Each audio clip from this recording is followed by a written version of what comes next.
അല്ലാതെ ബാബു, ഇങ്ങനെ ഒരു എംബസി ആശങ്ക ഗ്രൂപ്പ് നിങ്ങൾക്കുമുണ്ടോ? വരുന്നതുകൊണ്ട് ശ്രീ ഇവിടെ ഉല്ലാസ് ബാബു, തുറമുഖം ഇങ്ങനെ ഒരു ആശങ്ക വികസിക്കുന്നതിന്റെ പ്രശ്നമല്ല നിങ്ങൾക്കുമുണ്ടോ? പറഞ്ഞത്. ഇതിലിപ്പോൾ എന്തായാലും ഇത് നടപ്പിലാക്കണമെങ്കിൽ കേന്ദ്ര സംസ്ഥാന സർക്കാരുകളുടെ അനുമതി വേണം ഓഹരി കൈമാറ്റത്തിന്. അതപ്പോൾ സംസ്ഥാന സർക്കാരിനെ അറിയിച്ചിട്ടുണ്ടെങ്കിൽ അത് അറിയിച്ചെന്ന് തന്നെ മുഖ്യമന്ത്രി പറഞ്ഞാലും കുഴപ്പമില്ല. അപ്പോൾ മുഖ്യമന്ത്രി മനഃപൂർവ്വം ഇക്കാര്യത്തിൽ നുണ പറയേണ്ട ആവശ്യമില്ലല്ലോ. അങ്ങനെ നുണ പറയുന്നതായിട്ട് നമുക്ക് ആരോപിക്കുമ്പോഴും അതിനൊരു ലോജിക്ക് വേണമല്ലോ.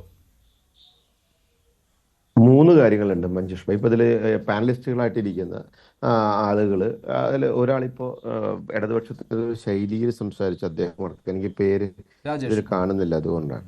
ഇതിലൊരു രാജേഷ് ജി, ഇതിൽ മൂന്ന് കാര്യങ്ങളുണ്ട്. ഒന്ന്, ഇതിനകത്തൊരു രാഷ്ട്രീയമുണ്ട്. രണ്ട്, ഇതിനകത്തൊരു വികസന ഒരു ഡെവലപ്മെന്റിന്റെ ഭാഗമുണ്ട്. മൂന്നാമത്തത്, ഇതിനകത്തൊരു കച്ചവടമുണ്ട്. ഈ മൂന്ന് കാര്യങ്ങളാണല്ലോ നമ്മൾ ജെനുവനായിട്ട് ചർച്ച ചെയ്യേണ്ടത്. ഒരു കാര്യം നമ്മൾ മനസ്സിലാക്കേണ്ടത്, 49% എന്ന് അദ്ദേഹം പറഞ്ഞപ്പോൾ 50% തന്നെ എന്ന് പറയുന്നതിൽ അർത്ഥമില്ല. അദാനി ഗ്രൂപ്പിനുണ്ടായിരുന്ന ഓഹരിയിലെ 49% എന്നുള്ളതാണ്.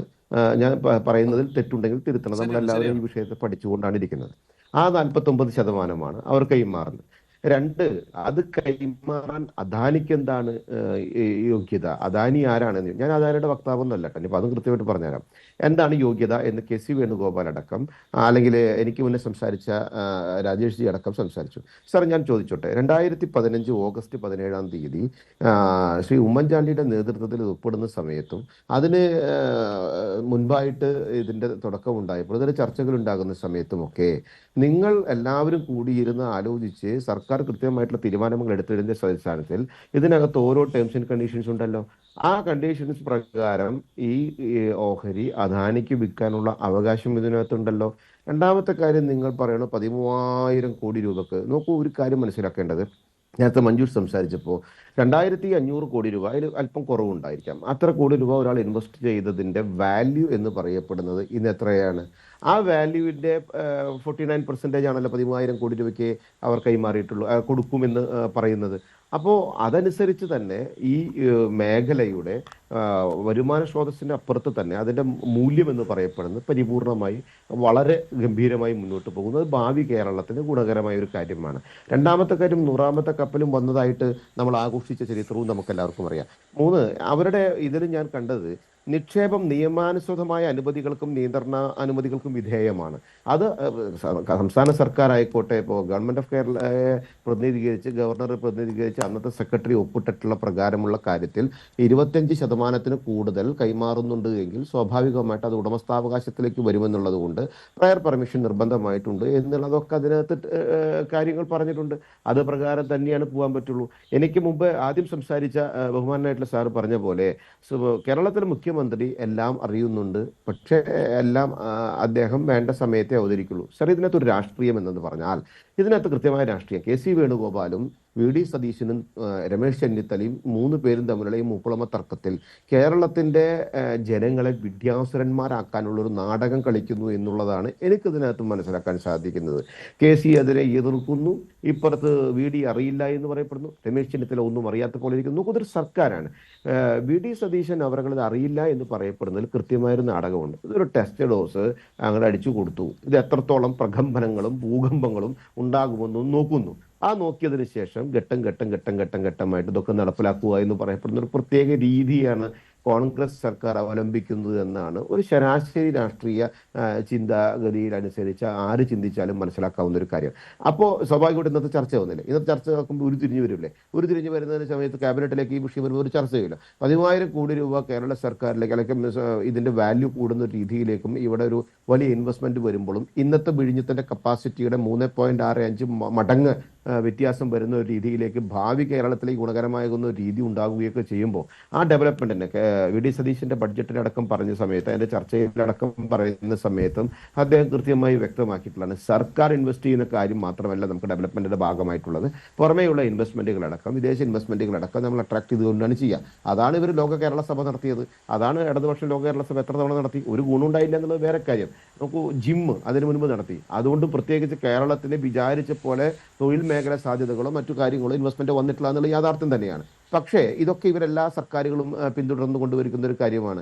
ഇവിടെ ഇടതുപക്ഷവും രാഷ്ട്രീയം, ഇപ്പോൾ ഇടതുപക്ഷം പ്രതിപക്ഷത്തായതുകൊണ്ടാണ് പുതിയ കാര്യങ്ങൾ. ആ മണലൂരിൽ നിന്ന് ജയിച്ചു വന്നിട്ടുള്ള ബഹുമാനായിട്ടുള്ള രവീന്ദ്രൻ മാഷ് ഏൽപ്പിച്ചു കഴിഞ്ഞാൽ അദ്ദേഹം ഇത് 2 ദിവസം മുൻപ് നിയമസഭയിൽ പറഞ്ഞ പോലെയുള്ള ഇതൊരു വിചിത്രമായിട്ടുള്ളൊരു സംഭവം കൊണ്ടുവരും. അതിലൊരു സാധാരണക്കാരായിട്ടുള്ള ജനങ്ങൾക്ക് ഒരിക്കലും മനസ്സിലാവാത്ത നിരവധി കാര്യങ്ങളും അദ്ദേഹം അതിനകത്ത് പറയുന്നു. ഇപ്പൊ കുത്തക എന്ന് പറയുന്ന പദം ഉപയോഗിച്ചുകൊണ്ട് ഇവരിങ്ങനെ കലക്കിക്കൊണ്ടിരിക്കും. ഇത് പറയാൻ മഞ്ജുഷ് നേരത്തെ ചോദിച്ച പോലെ CPM-ന് യാതൊരുവിധ അവകാശവും ഇല്ല. യാതൊരു ധാർമ്മിക അവകാശവുമില്ല. കാരണം അവർക്ക് പക്ഷേ ഇതിനകത്ത് അവരുടെ നിലപാട് പറയാം എന്നതേ ഉള്ളൂ. അത് മാത്രമല്ല അവർ ഇതിനകത്ത് ഒരു അബദ്ധത്തിലും ചാടി. ഞങ്ങളുടെ വികസന നേട്ടം, ആദ്യം ഞങ്ങളുടെ വികസന നേട്ടം എന്ന രീതിയിൽ ദീർഘവീക്ഷണമുള്ള നിലപാട്. അങ്ങനെയാണെങ്കിൽ CPM എന്തിനാണ് ഇക്കാര്യം തിരുത്തൽ വരുത്തിയത്? അല്ല ഞാൻ ചോദിക്കട്ടെ, ഒറ്റ ദിവസം കൊണ്ട് തിരുത്തൽ വരുത്തിയത് എന്തിനാണ്? അത് എങ്ങനെ സമ്മതിക്കാൻ പറ്റും? അല്ല, അങ്ങനെയാണെങ്കിൽ CPM ഈ ദേശാഭിമാനി പത്രത്തിലെ വാർത്ത വെച്ചിട്ടല്ലോ കാര്യങ്ങൾ. പ്രതിപക്ഷ നേതാവ് എന്താ പറഞ്ഞത്? നിയമസഭയ്ക്കകത്തും പുറത്തും പ്രതിപക്ഷ നേതാവ് എന്താ പറഞ്ഞത്? അതാണ് നോക്കേണ്ടത്. പിന്നല്ലാതെ നോക്കേണ്ടത്. ദേശാഭിമാനിയെ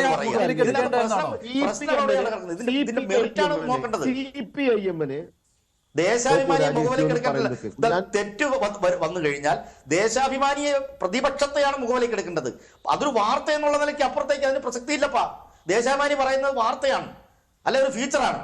അല്ല, പ്രതിപക്ഷം നിയമസഭയ്ക്കകത്തും പുറത്തും പ്രതിപക്ഷം ഉന്നയിക്കുന്ന കാര്യങ്ങളാണ് പ്രധാനമായിട്ട് എടുക്കേണ്ടത്. എന്നിട്ട് പ്രതിപക്ഷത്തിന് നിന്നും പറയാൻ അർഹതയില്ലെന്ന് പറഞ്ഞു കഴിഞ്ഞാൽ എങ്ങനെ ശരിയാകും? ഇതിങ്ങനെ നിങ്ങൾ നിരന്തരം വീണ്ടും വീണ്ടും പറഞ്ഞു കഴിഞ്ഞാൽ, ഒരു നുണ പല ആവർത്തി പറഞ്ഞു കഴിഞ്ഞാൽ അത് ശരിയാവില്ല. അത് ശരിയാകാൻ നമ്മൾ അനുവദിക്കില്ല. ഞാൻ പറയുന്നത് അങ്ങ് അനുവദിക്കണ്ട, അങ്ങയുടെ അനുവാദം നുണയല്ലെങ്കിൽ നിങ്ങൾ അത് കൃത്യമായിട്ട് പറയാം. പറഞ്ഞ കാര്യത്തിൽ വെറുതെ ഇരുന്നിട്ട് അത് അങ്ങനെയല്ല അല്ലെന്ന് പറയാം. നുണയല്ലെങ്കിൽ പറ. അങ്ങ് അത് കേൾക്കാനുള്ള ക്ഷമ കാണിക്കുക. ആദ്യം ഒരു കാര്യം പറയുന്നത് ഞാൻ നിങ്ങളുടെ സമയം അപകരിക്കരുത്. ഇങ്ങനെ കേട്ടോ, ഇതിങ്ങനെ ആവർത്തിച്ച് പറയുന്നതുകൊണ്ട് മാത്രം. സോറി. ഓക്കെ, അങ്ങ് നോക്കൂ, അങ്ങയോട് എല്ലാവിധ ബഹുമാനവും നിലനിർത്തിക്കൊണ്ട് തന്നെ പറയണം. എന്തുകൊണ്ടാണ് ഇടതുപക്ഷത്തിന് ഇതിന് ധാർമ്മികമായിട്ടുള്ള ഒരു അവകാശമില്ല എന്ന് പറയാൻ കാരണമുണ്ട് സർ. അങ്ങ് പറഞ്ഞ ദേശാഭിമാനിയുടെ വാർത്തയൊന്നും ഞാൻ വായിച്ചിട്ടില്ല, ഞാൻ വായിക്കാൻ പോകണമില്ല. കാരണം എന്താ വെച്ചാൽ അതൊന്നും നമുക്ക് സമയം നഷ്ടപ്പെടുത്തുക എന്നല്ലാതെ പ്രത്യേകിച്ച് ഗുണമൊന്നുമില്ലല്ലോ. ഒരു രാഷ്ട്രീയ പാർട്ടിയുടെ മുഖപത്രമായിട്ട് ഇങ്ങനെ എഴുതുക എന്നല്ലാതെ അതിന് ഞാൻ കുറ്റപ്പെടുത്തുകയല്ല, ഞാൻ അതിന് സമയം കണ്ടെത്താറില്ല എന്ന് മാത്രം. രണ്ടാമത്തെ കാര്യം, അങ്ങ് എന്തുകൊണ്ടാണ് ധാർമ്മികമായിട്ടില്ല? നമുക്ക് ഈ സംഭവത്തിൽ ഇവര് കരാറിൽ ഒപ്പിടുന്ന സമയത്ത് തന്നെ അദാനിക്ക് 49% അദാനിയുടെ കയ്യിലുള്ള ഈ കാര്യത്തെ വിൽക്കുന്നതിന് വേണ്ടിയുള്ള അവകാശം, അത് കേന്ദ്ര സർക്കാരിന്റെയും സംസ്ഥാന സർക്കാരിന്റെയും അതുപോലെ തന്നെ സെബിയുടെയും അടക്കമുള്ള നിരവധി ഏജൻസികളുടെ അനുമതിയോടുകൂടി ചെയ്യാമെന്നുള്ള കാര്യം ഇതിൽ എഴുതപ്പെട്ടത് 10 വർഷക്കാലം കേരളം ഭരിച്ചിരുന്ന പിണറായി വിജയനെ അറിയില്ല എന്ന് അങ്ങ് പറഞ്ഞാൽ ഇന്ന് VD സതീശൻ അഭിനയിക്കുന്നതിന്റെ വലിയ അഭിനേതാവായിരിക്കും പിണറായി വിജയൻ എന്ന് ഞങ്ങൾക്ക് വാദിക്കേണ്ടി വരും. ഒരു കാര്യം നിങ്ങൾ മനസ്സിലാക്കേണ്ടത്, ഇതിന്റെ ആത്യന്തികമായിട്ടുള്ള ലക്ഷ്യം കേരളത്തിന് ഗുണമാണോ ദോഷമാണോ? എന്താണ് ഇടതുപക്ഷത്തിന്റെ നിലപാട്? ഇത് കുത്തകവൽക്കരിക്കുന്നു എന്ന് നിങ്ങൾ പറയുന്നു. ഇതിൽ കുത്തകവൽക്കരണം ഉണ്ടോ? എത്ര % ആണ് കൈമാറുന്നത്? അത് നിങ്ങളുടെ സർക്കാർ, ഇനിയിപ്പോൾ നിലവിലുള്ള സർക്കാർ സമ്മതിച്ചു എന്ന് വിചാരിക്കുക, ആ സർക്കാരുകളും ഇതിനു വേണ്ട അനുമതികളും കിട്ടി എന്ന് വിചാരിക്കുക, ആ ഇൻവെസ്റ്റ്മെന്റ് ഓട്ടോമാറ്റിക്കലി വന്നു എന്ന് വിചാരിക്കുക. സർക്കാരിന്റെ കയ്യിലുള്ള ഓഹരിയുടെ മൂല്യം ആ സമയത്ത് എത്രയാണ്? അത് ഗുണകരമാണോ അല്ലയോ? ഇതെല്ലാം ഗുണകരമാണെന്ന് നിങ്ങൾ തന്നെ പറയേണ്ടി വരും. കാരണം നിങ്ങളാണല്ലോ ഇതിന്റെ നേട്ടം അവകാശപ്പെടുന്നത്. ആ കരാറിൽ ഒരു മാറ്റവും പിന്നീട് വരുത്തിയിട്ടില്ല. അതിന് മറുപടി പ്രതിപക്ഷ നേതാവ് പറഞ്ഞിട്ടുണ്ടോ? മറുപടി നിങ്ങൾക്ക് അത് മനസ്സിലാകാത്തതുകൊണ്ടാണ്. ഇല്ല, എന്ത് മറുപടി? എനിക്കിതിന്റെ മറുപടി അല്ല, എന്തായാലും അനുമതി കിട്ടിയേ നടപ്പാക്കാൻ പറ്റുകയുള്ളൂ. അപ്പോൾ അനുമതി കിട്ടിക്കഴിഞ്ഞാൽ വിദേശ നിക്ഷേപം വരുന്നതിനെ എങ്ങനെ LDF-ന് അതിനെ എതിർക്കാൻ പറ്റും? സർക്കാരിന്റെ അനുവാദമില്ലാതെ 25% അങ്ങനെ പറ്റില്ലെന്നേ, അങ്ങനെ ചെയ്യാൻ പറ്റില്ല, അങ്ങനെ ചെയ്യാൻ പറ്റില്ല, അങ്ങനെ ചെയ്യാൻ പറ്റില്ലെന്നേ, കൊടുക്കാൻ പറ്റത്തില്ല. അപ്പൊ BJP ഉല്ലാസ് ഉന്നയിച്ച കാര്യങ്ങൾക്ക് മറുപടി പറഞ്ഞ് പോയേ പറ്റൂ. അതുകൊണ്ടാണ് പറയുന്നത്. രാജേഷ്, അങ്ങനെ ഒരു ചോദ്യം ഉന്നയിച്ചോട്ടെ. അങ്ങ് പറയുമ്പോൾ എല്ലാം സർക്കാരിന്റെ മുൻകൂർ അനുവാദമില്ലാതെ പിണറായി വിജയൻ മുഖ്യമന്ത്രി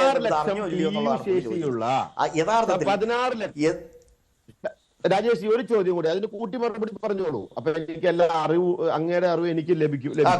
16 ലക്ഷം രാജേഷ്, 16 ലക്ഷം TEU ശേഷിയുള്ള വിഴിഞ്ഞം തുറമുഖം വികസനത്തിലൂടെ 3.5 മടങ്ങ് വർദ്ധിച്ച് 57 ലക്ഷം TEU ശേഷിയിലേക്ക് ഉയർത്തും എന്നുള്ള കാര്യം കൂടിയും ഇത് ഗുണകരം തന്നെയല്ലേ? പിണറായി വിജയൻ സർക്കാരിന് ഇതിന്റെ എല്ലാ പ്ലസുകളും ഇതിന്റെ ഗുണങ്ങളും ഇത് ഭാവി കേരളത്തിൽ ഗുണകരമായ കാര്യമാണ് എന്ന് പിണറായി വിജയൻ പറഞ്ഞോളൂ സാർ, പറഞ്ഞോളൂ. അല്ല,